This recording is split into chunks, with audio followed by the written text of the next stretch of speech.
Hi, welcome back to age of vlogs. ಎಲ್ಲರೂ ಹೇಗಿದ್ದೀರಾ? Hope ಎಲ್ಲರೂ ಚೆನ್ನಾಗಿದ್ದೀರಾ ಅಂತ ಭಾವಿಸ್ತಾ ನಾನು ಕೂಡ ತುಂಬಾ ಚೆನ್ನಾಗಿದ್ದೀನಿ. ಇದು ಟ್ಯೂಸ್ಡೇ ವ್ಲಾಗ್ ಆಗಿದೆ.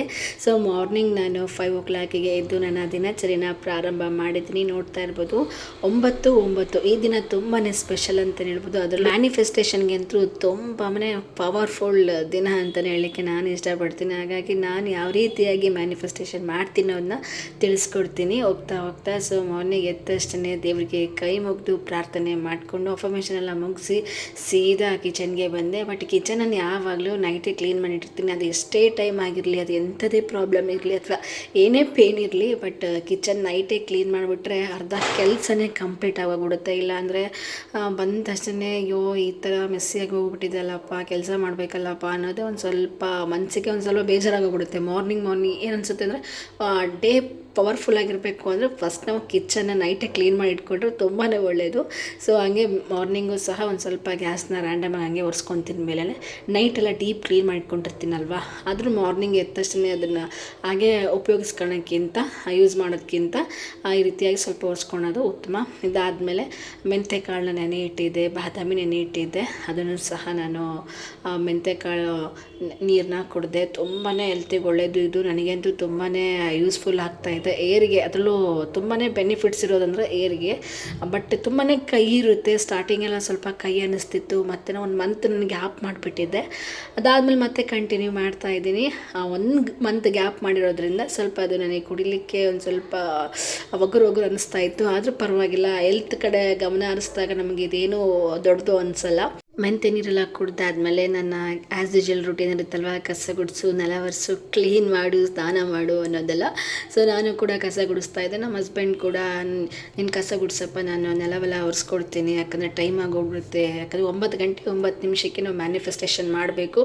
ಅಷ್ಟೊತ್ತಿಗೆ ನಾವು ಎಲ್ಲನೂ ಸ್ನಾನ ಮಾಡಿಕೊಂಡು ದೇವ್ರ ಪೂಜೆ ಮಾಡಿಬಿಟ್ಟು ಎಲ್ಲ ಏನೇನಿರುತ್ತೆ ಮ್ಯಾನಿಫೆಸ್ಟೇಷನ್ಗೆ ಏನೆಲ್ಲ ಬೇಕೋ ಅದನ್ನೆಲ್ಲನೂ ನಾವು ರೆಡಿ ಮಾಡಿ ಇಟ್ಕೊಂಡು ಕೂರಬೇಕಾಗುತ್ತೆ. ಹಾಗಾಗಿ ಅವ್ರು ನನಗೆ ಹೇಳಿದರು. ಸರಿ ಅಂದ್ಕೊಂಡು ನಾನು ಕಸ ಗುಡಿಸ್ಬಿಟ್ಟು ಬಾಗಿಲು ಕಸ ಎಲ್ಲ ಹೊಡೆದು ಬಾಗಿಲು ನೀರು ಹಾಕಿ ಅರಶಿನ ಕುಂಕುಮ ಇಟ್ಟು ರಂಗೋಲಿ ಇಟ್ಟು ಇದೆಲ್ಲ ಮಾಡೋದಕ್ಕೆ ಆಲ್ಮೋಸ್ಟ್ ಒಂದು 15 ಮಿನಿಟ್ಸ್ ಬೇಕಾಗುತ್ತೆ. ಮುಂಚೆ ಹಳೆ ಮನೇಲಿದ್ದಾಗಂತೂ ಅಂಗಳ ತುಂಬ ದೊಡ್ಡದಿತ್ತು. ಇದು ಜಸ್ಟ್ ಒಂದು 10 ನಿಮಿಷದಲ್ಲೇ ಎಲ್ಲ ಆಗೋಗ್ಬಿಡುತ್ತೆ. ಅದೊಂಥರ ಖುಷಿ ಆಗುತ್ತೆ. ರಂಗೋಲಿ ಅಂತೂ ತುಂಬ ರಂಗೋಲಿ ಬರ್ತಾಯಿದ್ದು. ಈ ಮನೆ ಬಂದಾಗಿದೆ ಅಂತೂ ಬರೋ ರಂಗೋಲಿ ಕೂಡ ಮರ್ತೋಗಿದೆ. ಯಾವಾಗಲೂ ಪುಟ್ಟಾದಂಥ ರಂಗೋಲಿನೇ ಹಾಕಬೇಕು. ಬಟ್ ಅಲ್ಲಿ ದೊಡ್ಡ ಮನೆ ಇತ್ತಲ್ವ, ಅಂದರೆ ಅಂಗಳ ದೊಡ್ಡದಿತ್ತು, ಅಲ್ಲಿ ದೊಡ್ಡ ರಂಗೋಲಿ ಹಾಕಿದ್ರೂ ಚೆನ್ನಾಗಿ ಅನ್ನಿಸ್ತಿತ್ತು. ಬಟ್ ಇಲ್ಲಿ ಬರೀ ಚಿಕ್ಕ ರಂಗೋಲಿ ಹಾಕಬೇಕು. ಅಂಗಳ ಕೂಡ ತುಂಬ ಚಿಕ್ಕದಿದೆ, ಆದರೂ ಪರವಾಗಿಲ್ಲ ಅಂತ ಚಿಕ್ಕದಾಗಿ ಹಾಕ್ತಾಯಿದ್ದೀನಿ, ನನಗೆ ಗೊತ್ತಿರೋಷ್ಟು ರಂಗೋಲಿ. ನಮ್ಮ ಹಸ್ಬೆಂಡ್ ಕೂಡ ನಾನೆಲ್ಲ ಒಳಗಡೆ ಎಲ್ಲ ಕ್ಲೀನ್ ಮಾಡಿ ಎಲ್ಲ ಇಟ್ಟಾದಮೇಲೆ ಅರಿಶಿನ ಕುಂಕುಮ ರಂಗೋಲಿ ಎಲ್ಲ ಇಟ್ಟಾದಮೇಲೆ ಇವರು ಕೂಡ ಎಲ್ಲ ನೆಲ ಎಲ್ಲ ಒರೆಸ್ಕೊಟ್ರು. ಅದೇನೋ ಗೊತ್ತಿಲ್ಲ, ಗಂಡು ಮಕ್ಕಳು ಒಂಚೂರು ಸಣ್ಣ ಪುಟ್ಟ ಹೆಲ್ಪ್ ಮಾಡಿದಾಗ ಆಗುವಂಥ ಖುಷಿ ಇದೆಯಲ್ವ ಮನಸ್ಸಿಗೆ, ಎಷ್ಟು ಸಮಾಧಾನ ಅನಿಸುತ್ತೆ ಗೊತ್ತಾ. ನನಗಂತೂ ಅದು ತುಂಬಾ ಇಷ್ಟ ಆಗುತ್ತೆ. ಬಟ್ ಯಾವಾಗಲೂ ಮಾಡಿ ಅಂತ ನಾನು ಇವರಿಗೆ ಹೇಳೋದು ಇಲ್ಲ. ಏನಾದರೂ ಅರ್ಜೆಂಟ್ ಕೆಲಸಗಳು ಇದ್ದಾಗ ಅಥವಾ ಊರಿಗೆ ಹೋಗೋ ಟೈಮಲ್ಲಿ ಯಾವಾಗಾದರೂ ಒಂದು ಟೈಮಲ್ಲಿ ಮಾಡಿ ಅಂತ ಹೇಳ್ತೀನಿ. ಅದು ಬಿಟ್ಟರೆ ಇನ್ನೇನು ಇಲ್ಲ. ಇದಾದ್ಮೇಲೆ ಅವರು ಕೂಡ ನೆಲ ಒರೆಸ್ಕೊಟ್ರು. ಮತ್ತು ನಾನು ನೆಕ್ಸ್ಟು ಪಾತ್ರೆ ಎಲ್ಲ ನೈಟೇ ವಾಶ್ ಮಾಡಿ ಇಟ್ಟಿದ್ನಲ್ಲ, ಎಲ್ಲ ಪಾತ್ರೆನೂ ಹಾಗೇ ದಬಾಕಿದ್ರೆ ಅಂದರೆ ಸ್ಟ್ಯಾಂಡಲ್ಲಿ ಸಿಕ್ಕಿಸಿದ್ರೆ ಎಲ್ಲ ಚುಕ್ಕಿ ಆಗುತ್ತೆ. ಅದರಲ್ಲೂ ಬೋರ್ ನೀರು ಬೇರೆ, ಹಾಗಾಗಿ ಎಲ್ಲನೂ ಸಹ ಒಂದು ಕಾಟನ್ ಬಟ್ಟೆಯಿಂದ ಒರೆಸ್ಕೊಂಡು ನಾನೆಲ್ಲ ಜೋಡಿಸ್ಕೊತೀನಿ.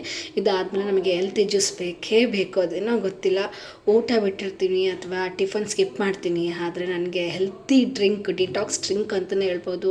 ತುಂಬಾ ಪವರ್ಫುಲ್, ಮಾರ್ನಿಂಗ್ ಪವರ್ಫುಲ್ ಡ್ರಿಂಕ್ ಅಂತಲೇ ಹೇಳಲಿಕ್ಕೆ ಇಷ್ಟಪಡ್ತೀನಿ. ಪ್ರತಿಯೊಂದು ಡ್ರಿಂಕು ತುಂಬಾ ಇಷ್ಟ. ಪುದೀನ ಆಗಿರ್ಬೋದು, ಸೌತೆಕಾಯಿದಾಗಿರ್ಬೋದು, ಬೀಟ್ರೂಟ್ ಆಗಿರ್ಬೋದು, ಪಾಲಕ್ ಆಗಿರ್ಬೋದು, ಲೆಮನ್, ಚಿಯಾ ಸೀಡ್ಸ್, ಆ್ಯಪಲ್, ತುಂಬ ಸಿಕ್ಕಾಪಟ್ಟೆ ಇದೆ. ಹೇಳ್ತಾ ಹೋದರೆ ಲೀಸ್ಟೇ ಸಾಕಾಗಲ್ಲ, ಅಷ್ಟು ಇರುತ್ತೆ ನನ್ನ ಒಂದು ಮಾರ್ನಿಂಗ್ ಹೆಲ್ತಿ ಡ್ರಿಂಕ್ಸ್ ಅಂತಲೇ ಹೇಳ್ಬೋದು. ಅದರಲ್ಲೂ ನಾನು ಯಾವುದೇ ಹೆಲ್ತಿ ಡ್ರಿಂಕ್ಸ್, ಅದರಲ್ಲೂ ಡಿಟಾಕ್ಸ್ ಡ್ರಿಂಕ್ಗಳಲ್ಲಿ ನಾನು ಲೆಮನ್ ಬಳಸ್ತೀನಿ. ಅದರಲ್ಲಿ ವಿಟಮಿನ್ ಸಿ ಇದ್ದೇ ಇರುವಂಥದ್ದು. ಸೊ ಹಾಗಾಗಿ ನಾನು ಒಂದು ಲೆಮನ್ನ ಪರ್ಟಿಕ್ಯುಲರಾಗಿ ಬಳಸ್ತೀನಿ. ಇನ್ನು ನಾನಿವತ್ತು ಬೀಟ್ರೂಟ್ ಪುದೀನ ಜ್ಯೂಸ್ ಮಾಡಿದೆ, ತುಂಬಾ ಚೆನ್ನಾಗಿತ್ತು. ಎಷ್ಟು ಚೆನ್ನಾಗಿತ್ತು ಅಂತ ಹೇಳಲಿಕ್ಕೆ ಆಗಲ್ಲ. ಜಸ್ಟ್ ನಿಮಗೇನು ಮಾಡ್ಕೊಂಡು ಕುಡಿಯೋಕ್ಕೆ ಅನಿಸಿಲ್ಲ ಅಂದ್ರೂ ಬೀಟ್ರೋಟ್ ಜೊತೆಗೆ ಒಂದು ಸ್ವಲ್ಪ ಲೆಮನ್ ಹಾಕ್ಕೊಂಡು ಮಿಕ್ಸ್ ಮಾಡಿಕೊಂಡು ಕುಡಿದ್ರೆ ಎಂಥ ಟೇಸ್ಟ್ ಇರುತ್ತೆ ಗೊತ್ತಾ. ನೀವು ಜಸ್ಟ್ ಟೇಸ್ಟಿಗೋಸ್ಕರ ಕುಡಿಯೋದಲ್ಲ, ನಿಮ್ಮ ಹೆಲ್ತ್ ಚೆನ್ನಾಗಿರಬೇಕು, ಮುಂದೆ ಫ್ಯೂಚರಲ್ಲಿ ಚೆನ್ನಾಗಿರಬೇಕು ಅಂತ ಅಂದಾಗ ಈಗ ನಾವು ಪ್ರತಿದಿನ ಸ್ಟೆಪ್ ಬೈ ಸ್ಟೆಪ್ ಅದನ್ನು ಫಾಲೋ ಮಾಡಿದಾಗ ನಮ್ಮ ಹೆಲ್ತ್ ತುಂಬಾ ಚೆನ್ನಾಗಿರುತ್ತೆ. ಒಳ್ಳೆ ಎನರ್ಜೆಟಿಕ್ ಡೇ ಅಂತಲೇ ಹೇಳೋ, ಎನರ್ಜೆಟಿಕ್ ಡೇಸ್ ಆಗಿ ಕನ್ವರ್ಟ್ ಆಗುತ್ತೆ. ಯಾಕಂದರೆ ಮಾರ್ನಿಂಗೇ ನಾವು ತುಂಬಾ ಆಯಿಲಿ ಫುಡ್ ಆಗಿರ್ಬೋದು ಅಥವಾ ಕರ್ದಿದ್ದು ಏನಾದರೂ ತಿಂದಾಗ, ಬೇಕರಿ ಐಟಮ್ಸ್ ತಿಂದಾಗ ಬಾಡಿ ನಮ್ಮ ಮಾತು ಕೇಳಲ್ಲ.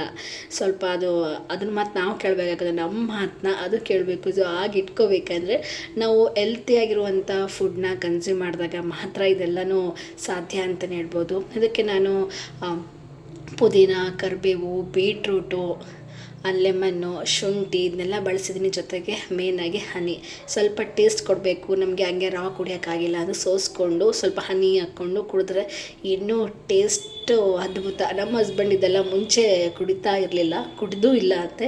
ಬಟ್ ನಾನು ಮದುವೆ ಆದಿಂದ 1 ವರ್ಷದಿಂದ ನಾನು ಇದನ್ನು ಫಾಲೋ ಮಾಡ್ಕೊಂಡೇ ಬಂದಿದ್ದೀನಿ. ಮದುವೆ ಮುಂಚೆ ಹಾಸ್ಟೆಲ್ ಟೈಮಲ್ಲಿ ಹಾಗೆ ತಿನ್ನೋವಂಥ ರಾ ಆಗೆ ತರಕಾರಿಗಳನ್ನು ತಿಂತಾಯಿದ್ದೆ. ಆದರೆ ಈಗ ಮನೇಲಿ ಹೋದ್ರೆ ಮಾತ್ರ ಜ್ಯೂಸ್ ಎಲ್ಲ ಮಾಡ್ಕೊಂಡು ಕುಡಿತಾ ಇದ್ದೆ. 15 ಡೇಸ್ಗೊಂದು ಟೈಮು ಹಾಗಲಕಾಯಿ ಜ್ಯೂಸ್ ಆಗಿರ್ಬೋದು ಅಥವಾ ಬೀಟ್ರೂಟ್ ABC ಜ್ಯೂಸ್ ಈ ಥರ ಎಲ್ಲ ನನಗೆ ಅಟ್ಲೀಸ್ಟ್ ಮಾಡ್ಕೊಂಡು ಕುಡಿಲಿಕ್ಕೆ ಆಗಿಲ್ಲ ಅಂದ್ರೂ ಸಹ ನಾನು ಹೋಟೆಲ್ಗೆ ಹೋಗ್ಬಿಟ್ಟು ಅಥವಾ ಜ್ಯೂಸ್ ಸೆಂಟರ್ಗಳಲ್ಲಿ ಹೋಗ್ಬಿಟ್ಟು ನಾನು ಅದನ್ನು ಕುಡಿತಾ ಇದ್ದೆ. ಅದು ನನಗೆ ತುಂಬಾ ಹೆಲ್ತ್, ಯಾಕಂದರೆ ನನ್ನ ಹೆಲ್ತ್ ಕಡೆ ಸ್ವಲ್ಪ PCOS ಪ್ರಾಬ್ಲಮ್ಸ್ಗಳು ಈಗ ಇತ್ತೀಚಿನ ದಿನಗಳಲ್ಲಿ ತುಂಬ ಹೆಚ್ಚಾಗ್ತಾನೆ. ನಾವು ಎಷ್ಟೇ ಚೆನ್ನಾಗಿ ಹೆಲ್ತಿ ಫುಡ್ಡು ಮೇಂಟೈನ್ ಮಾಡಿದರೂ ಸಹ ಅದು ಪ್ರಾಬ್ಲಮ್ ಅದು ಬಂದುಬಿಡುತ್ತೆ. ಸೊ ಆ ರೀತಿಯಾಗಿ ಅದು ಬರಬಾರ್ದು, ಅದು ಬ್ರೇಕ್ ಆಗಬೇಕು ಅಂತ ಅಂದಾಗ ನಾವು ಕೂಡ ನಮ್ಮ ಹೆಲ್ತ್ ಕಾನ್ಷಿಯಸ್ ತುಂಬಾ ಇರಬೇಕು. ಸೊ ಅದನ್ನು ಮಾತ್ರ ನಾನು ಏನು ಬಿಟ್ಟರು ನಾನು ಹೆಲ್ತ್ ಕಾನ್ಷಿಯಸ್ ಮಾತ್ರ ನಾನು ಬಿಡೋದಿಲ್ಲ. ಸೊ ಇದಾದಮೇಲೆ ಜ್ಯೂಸ್ ಎಲ್ಲ ಕುಡ್ದಾದ್ಮೇಲೆ ಬಾದಾಮಿ ಕೂಡ ನೆನೆ ಇಟ್ಟಿದ್ಮೇಲೆ ಬಾದಾಮಿ ಎಲ್ಲ ಕ್ಲೀನಾಗಿ ಸಿಪ್ಪೆ ಎಲ್ಲ ತೆಗೆದು ಅದನ್ನು ಸಹ ತಿನ್ಕೊಂತಲೇ ಮಾಲ್ಟ್ಗೆ ಪ್ರಿಪೇರ್ ಮಾಡ್ತಾಯಿದ್ದೆ. ಎಂಥ ಒಳ್ಳೆ ಮಾಲ್ಟ್ ಅಂತ ಅಂದರೆ, ಇದು ಆ್ಯಕ್ಚುಲಿ ನಮ್ಮಮ್ಮ ಮುಂಚೆ ಮಾಡ್ತಾಯಿದ್ದು ದೊಡ್ಡಮ್ಮ ಮನೇಲೆ. ಸೊ ಈಗ ಮನೇಲಿ ಅವ್ರಿಗೂ ಪಾಪ ವಯಸ್ಸಾಗ್ತಾಯಿದೆ, ನಾನು ಎಲ್ಲನೂ ಅವ್ರಿಗೆ ಮಾಡಿಕೊಡಿ ಅಂತ ಹೇಳಿಕ್ಕಾಗಲ್ಲ. ಹಾಗಾಗಿ ನಾನೇ ಒಂದು ಆನ್ಲೈನಿಂದ ಪರ್ಚೇಸ್ ಮಾಡಿದ್ದೀನಿ. ತುಂಬ ಒಳ್ಳೆ ಬೆನಿಫಿಟ್ ಸಿಗ್ತಾ ಇದೆ. ಸೊ ಒಂದೇ ಸಲಿಗೆ ನಾನು ಹೇಳಲ್ಲ, ಲಾಸ್ಟಲ್ಲಿ ಹೇಳಿದ್ದೆ, ನಾನು ಹೋಗ್ತಾ ಹೇಳ್ತೀನಿ ರಿಸಲ್ಟ್ ಬರಲಿ ಅಂತಂದು. ನಾನು ಈಗ ಯೂಸ್ ಮಾಡೋಕ್ಕೂ ಆಲ್ಮೋಸ್ಟ್ 1.5 ಮಂತ್ ಆಗಿದೆ. ಸೊ ಇನ್ನು 1.5 ಮಂತ್ ಆದಮೇಲೆ ನಾನು ಇದ್ರ ರಿಸಲ್ಟ್ ಹೇಳ್ತೀನಿ. ಯಾಕಂದರೆ ಗೊತ್ತಾಗಬೇಕಲ್ವಾ ಪ್ರತಿಯೊಬ್ಬರಿಗೂ. ಯಾಕಂದರೆ ಯಾವುದ್ಯಾವುದನ್ನು ಯೂಸ್ ಮಾಡೋದಕ್ಕಿಂತ ಒಳ್ಳೆ ಬೆನಿಫಿಟ್ಸ್ ಕೊಡೋ ಅಂಥದ್ದು, ಅದಕ್ಕೆ ಒಳ್ಳೆ ರಿಸಲ್ಟ್ ಕೊಡುವಂಥ ಐಟಮ್ಸ್ನ ಯೂಸ್ ಮಾಡ್ಕೊಂಡಾಗ ನಮಗೆ ತುಂಬಾ ಯೂಸ್ಫುಲ್ ಆಗುತ್ತೆ ಅಲ್ವಾ. ಸೊ ಇದೆಲ್ಲ ಮಾಲ್ಟೆಲ್ಲ ರೆಡಿ ಮಾಡಿಟ್ಟೆ. ಮಾಲ್ಟ್ ನಾನು ಈಗಲೇ ಕುಡಿಯಲ್ಲ, ಯಾಕಂದರೆ ನಾವೀಗ ಆಲ್ರೆಡಿ ಬಾದಾಮಿ ತಿಂದಿದ್ದೀವಿ, ಡಿಟಾಕ್ಸ್ ಡ್ರಿಂಕ್ ಕೂಡ ತೊಗೊಂಡಿದ್ದೀವಿ.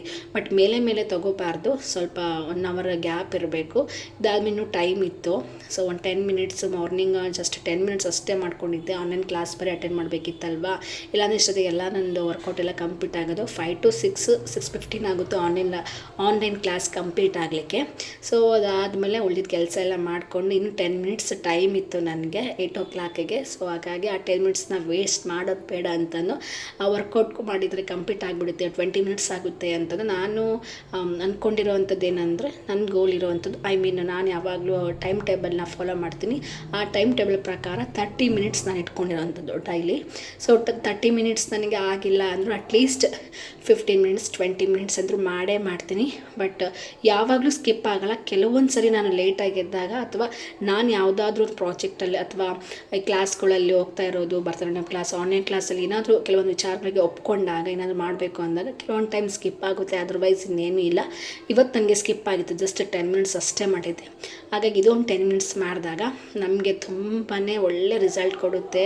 ಯಾಕೆಂದರೆ ನನ್ನ ಒಂದು ಫ್ರೆಂಡ್ ಸರ್ಕಲ್ ನೋಡಿದಾಗ ಎಲ್ಲರೂ ಎಷ್ಟು ದಪ್ಪ ಇದ್ದಾರೆ, ಎಷ್ಟು ಒಂದು ಸ್ವಲ್ಪ ಅಂದರೆ ಅವರು ಇನ್ನೂ ಒಂದು ಟೀನೇಜ್ ಥರ ಯಾರೂ ಕಾಣಲ್ಲ. ಬಟ್ ನಾನು ಸ್ವಲ್ಪ ಕುಳ್ಳ ಇರೋದ್ರಿಂದ, ನಾನು ಸ್ವಲ್ಪ ಮೇಂಟೈನ್ ಮಾಡ್ತಿರೋದ್ರಿಂದ ನನಗೆ ಅನಿಸುತ್ತೆ ನಾನು ಕರೆಕ್ಟಾಗಿ ಹೆಲ್ದಿಯಾಗಿದ್ದೀನಿ.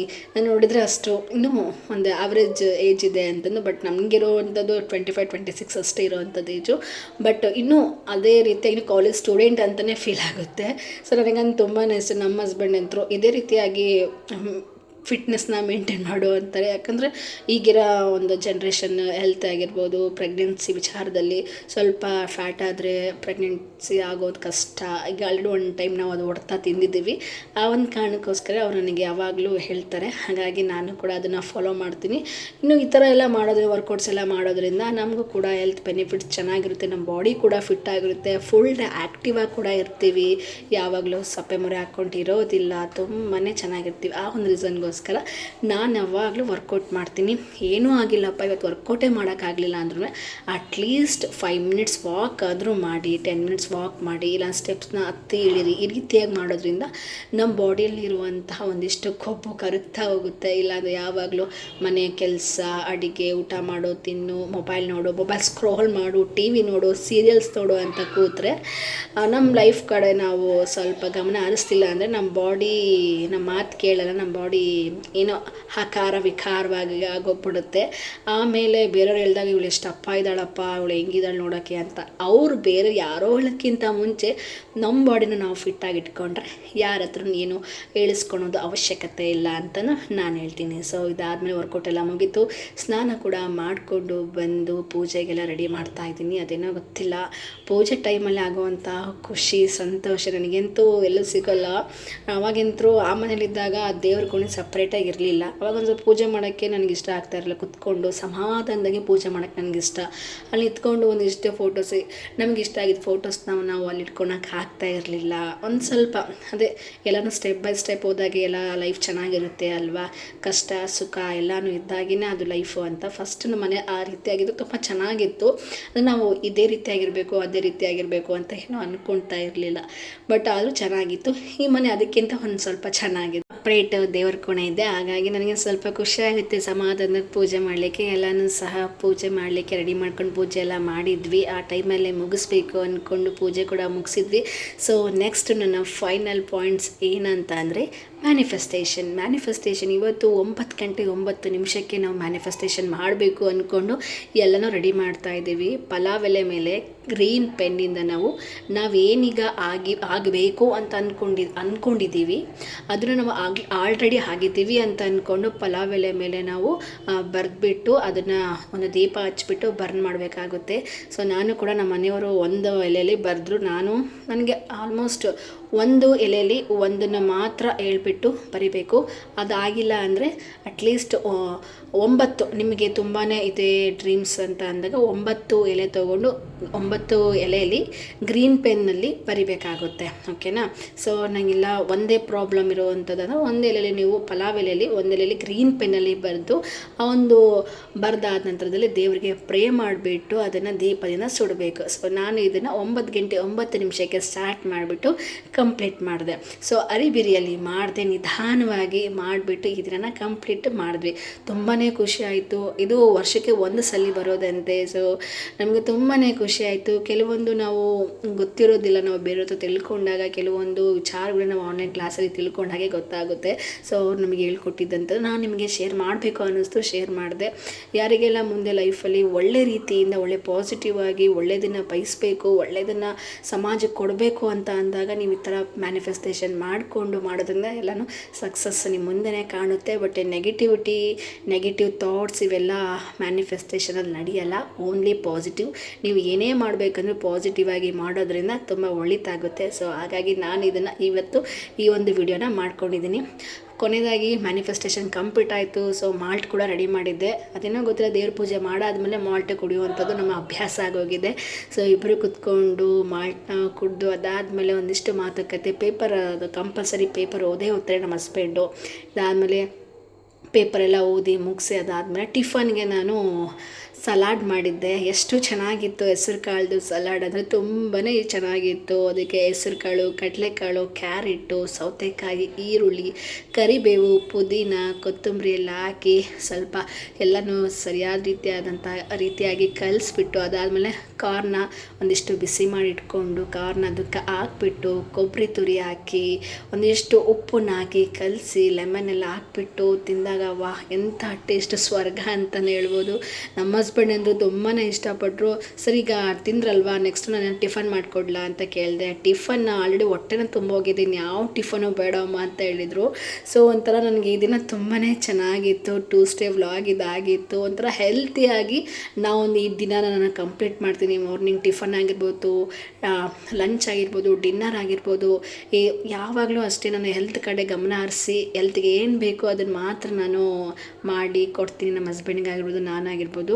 ಆಯಿಲಿ ಐಟಮ್ಸ್ ಆಗಿರ್ಬೋದು, ಜಂಕ್ ಫುಡ್ಸ್ನ ಇದೇನೋ ತಿನ್ನಲ್ಲ. ತಿಂದರೆ ಅದು ಮಂತ್ಲಿ 1 ಟೈಮ್ ಅಂತ ಅನಿಸುತ್ತೆ, ಇಲ್ಲ 2 ಟೈಮ್ಸ್ ತುಂಬ ಕ್ರೇವಿಂಗ್ ಆಗ್ತಾ ಇದ್ದಾಗ ಮಾತ್ರ ತಿಂತೀವಿ. ಅದರ್ವೈಸ್ ಯಾವಾಗಲೂ ಹೆಲ್ತಿ ಕಡೆ ಗಮನ ಹರಿಸ್ಬಿಟ್ಟು ಹೆಲ್ದಿ ಫುಡ್ನ ನಾವು ಮೇಂಟೈನ್ ಮಾಡ್ತೀವಿ ಅಂತ ಹೇಳಿಕ್ಕೆ ಇಷ್ಟಪಡ್ತೀನಿ. ಸೊ ಇದಾಗಿತ್ತು ನನ್ನ ಮ್ಯಾನಿಫೆಸ್ಟೇಷನ್ ವ್ಲಾಗ್. ಯಾರಿಗೆಲ್ಲ ವ್ಲಾಗ್ ಇಷ್ಟ ಆಗಿದೆ ಸಪೋರ್ಟ್ ಮಾಡಿ ಅಂತ ಕೇಳ್ತಾ ಇವತ್ತಿನ ವ್ಲಾಗ್ ಮುಗಿಸ್ತೀನಿ. ಎಲ್ಲರಿಗೂ ನಮಸ್ಕಾರ, ಟೇಕ್ ಕೇರ್, ಬಾಯ್. ಯಾವಾಗಲೂ ಖುಷಿಯಾಗಿರಿ, ಯಾರ ಬಗ್ಗೆ ನೀವು ಚಿಂತೆ ಮಾಡದೆ ನಿಮ್ಮ ಬಗ್ಗೆ ನೀವು ಯೋಚನೆ ಮಾಡಿ ಅಂತ ಹೇಳ್ತೀನಿ. Thank you, bye.